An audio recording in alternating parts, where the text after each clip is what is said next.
कि अक्सर लोग इस तरह की शिकायत करते हैं कि हजरत हमारा बेटा हमारी इज्जत नहीं करता। तो मैं कहता हूं कि पहले अपने बेटे को इस लायक बनाइए कि वो खुद इज्जतदार हो जाए। उसे पढ़ाइए, लिखाइए, बेहतरीन तरबियत दीजिए, चाहे जहां पढ़ाइए, मगर उसे कुरान जरूर पढ़ाइए और उसे इस्लामी तरबियत दीजिए। तिरमिजी शरीफ की आखिरी हदीस पढ़ करके मैं गुफ्तगू खत्म कर रहा हूं। तिरमिजी शरीफ की हदीस, नबी करीम सल्लल्लाहु अलैहि वसल्लम फरमाते हैं, सलासु दावातिन मुस्तजाबातुन लहुन्ना ला शक्क फीहिन्ना। नबी फरमाते हैं 3 दुआएं ऐसी हैं जो कभी रद्द नहीं होती। सब मेरी तरफ देखें, 3 दुआएं ऐसी हैं जो कभी रद्द नहीं होती। अल्लाह उन दुआओं को कबूल फरमाता है, उनके कबूल होने में कोई शक नहीं। उनमें से पहली दुआ दावतुल मुसाफिर, मुसाफिर की दुआ कभी रद्द नहीं होती। आप दिल्ली जाएं, लखनऊ जाएं, मुंबई जाएं या जहां भी सफर करें, आप सफर में दुआएं किया करें, क्योंकि सफर की दुआएं कबूल होती है। मगर हमारे बच्चे तो घर से नापाक निकलते हैं कि पंजाब में जाके नहा लेंगे, हरियाणा में। पंजाब देखा है आपने कि पहुंचोगे कि नहीं, मुंबई पहुंच भी पाओगे कि नहीं। इसलिए पाकी में रहने की आदत डालिए। और जब आम सफर, नबी फरमाते हैं सफर की दुआ कभी रद्द नहीं होती। तो जब आम सफर की दुआ रद्द नहीं होती, तो वो सफर जो अजमेर शरीफ की तरफ हो, वो सफर जो कलियर शरीफ की तरफ हो, वो सफर जो शहर मोहब्बत बरेली शरीफ की तरफ हो, वो सफर जो किचोचा शरीफ की तरफ हो, वो सफर जो बगदाद शरीफ की तरफ हो, उस सफर में की हुई दुआ कैसे रद्द हो सकती है। इसलिए इन वहाबियों को बताओ कि सफर में दुआ रद्द नहीं होती, दुआएं कबूल होती हैं। और दूसरी चीज नबी फरमाते हैं दावतुल मजलूम, मजलूम की बद्दुआ से बचो, मजलूम की दुआ से बचो। जिसने जुल्म किया है उसे जालिम कहते हैं, और जिस पर जुल्म हुआ है उसे मजलूम कहते हैं। अगर आप और हम किसी पर जुल्म करेंगे तो बदले में मजलूम हमें दुआएं नहीं देगा। कोई भी मजलूम बदले में दुआ नहीं देता। हां, वो तन्हा मेरे नबी ही इस कायनात में ऐसे मजलूम थे कि पत्थर खा के भी दुश्मनों को दुआएं दे रहे हैं। एक मशवरा आपको दे रहा हूं, अगर आपने इस पीलीभीत में देखा होगा कि बहुत सारे लोग किसी जमाने में उनकी तूती बोलती थी, बड़े बड़े कारोबार थे, घर में सब लोग सेहतमंद थे, करोड़ों अरबों में खेलते थे और अच्छे लोग थे, बड़ी इज्जत थी, बड़ा सम्मान था।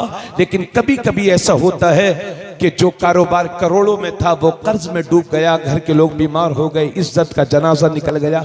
ऐसा कभी होता है। अल्लाह ना करे ऐसे हालात आपके सामने आ जाएं, मगर ऐसे हालात आपके सामने कभी आ भी जाएं तो खुदारा 1 मिनट रुक के सोच लेना कि हमने किसी पर जुल्म तो नहीं किया है। इसलिए कि मजलूम के दिल से निकलने वाली आहें हिमालय जैसे मजबूत पहाड़ को चकनाचूर कर देती हैं। तीसरी हदीस का तीसरा और आखिरी टुकड़ा, दावतुल वालिदी अला वलदी, बाप की दुआ जो बेटे के खिलाफ होती है वो भी कबूल होती है, उसकी कबूलियत में कोई शक।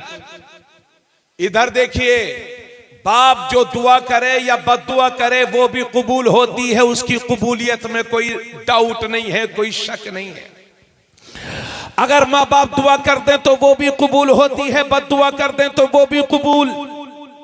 और उसी तिरमिजी शरीफ में लिखा है कि माँ बाप जब अपने हाथों को उठाते हैं अपने बच्चों के लिए दुआ करने के लिए, तो अल्लाह की रहमत के दरमियान और माँ बाप के हाथों के दरमियान जितने पर्दे होते हैं वो सब हटा दिए जाते हैं। अगर माँ बाप दुआ कर दें तो वो भी कबूल होती है, और बद्दुआ कर दें तो। सब मिल के मेरे साथ एक बात बोलें, बड़ी अच्छी बात है, इंशाल्लाह आपके दिलों में उतर जाएगी। माँ बाप दुआ कर दें तो औलाद आबाद हो जाती है, और माँ बाप बद्दुआ कर दें तो औलाद बर्बाद हो जाती है। इस जुमले को जरा दोहराइए किसी हिकमत के तहत। माँ बाप दुआ कर दें तो औलाद आबाद हो जाती है, माँ बाप बद्दुआ कर दें तो औलाद बर्बाद हो जाती है। हजरत, ये मेरे साथ ऐसा वाकया पेश आया है, यानी इस तरह की गुफ्तगू। सन 2011 से लेकर के 15 तक मैंने अल्हम्दुलिल्लाह शहरे मोहब्बत बरेली शरीफ की मरकजी दरसगाह दारुल उलूम मजहर इस्लाम में अल्हम्दुलिल्लाह मैंने 5 साल पढ़ाया है। बीबीजी मस्जिद में जो हाफिज रहमत साहब की बहन ने बनवाई थी, वहीं पर मदरसा सरकार मुफ्ती आजम हिंद का जिसका नाम है दारुल उलूम मजहर इस्लाम, शबे बरात में वहां भी जलसा होता है माशाल्लाह।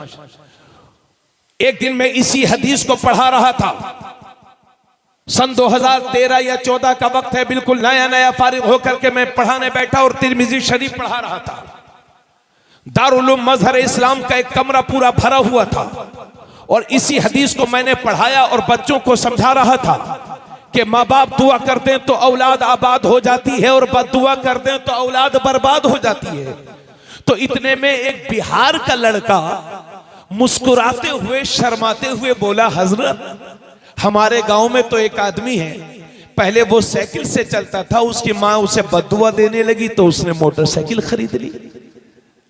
अब जब माँ ने मोटरसाइकिल देखी तो और ज्यादा गालियां और ज्यादा बद्दुआ, और उसके बाद हंसता जा रहा है, थोड़ा थोड़ा शर्माते हुए बोलता जा रहा है, हजरत ये पलट वो पलट, ये गाड़ी वो गाड़ी। यानी माँ बद्दुआ दे रही है, माँ गालियां दे रही है और बेटा आबाद हो रहा है। और हदीस कहती है कि माँ बाप की बद्दुआ से औलाद बर्बाद हो जाती है। यकीन जानिए मस्जिद अल्लाह का घर है, सामने ही अर्ज कर रहा हूं। यकीन जानिए जब उस बच्चे ने इस तरह का सवाल किया तो मुझ पर सन्नाटा तारी हो गया और मैं सख्ते में आ गया। मैं सोचने लगा, या अल्लाह इसे जवाब दूं तो क्या दूं। यकीन जानिए मेरे पास इसका कोई जवाब नहीं था, मगर वो शहर था आला हजरत का, मदरसा था मुफ्ती आजम का, फैजाने ताजुश शरीयत जारी हुआ। मैं कुछ सोच ही रहा था, इतने में बंगाल का एक लड़का उस बिहार वाले से बोला, अरे पागल, माँ दिल से बद्दुआ ही कब करती है, माँ की ज़बान पर कुछ और होता है और माँ के दिल में कुछ और होता है। माँ कहती है बेटे बोलूंगी नहीं, लेकिन बेटे को चोट लगी तो पता चला बेटे के 10 आंसू बहे हैं, माँ के 25 आंसू बह चुके हैं। माँ जैसा दिल कहां से लाओगे, माँ जैसा सीना कहां से लाओगे। अल्लाह ने जो दिल तुम्हारे माँ बाप के सीने में तुम्हारे लिए रखा है वो किसी और के सीने में नहीं हो सकता।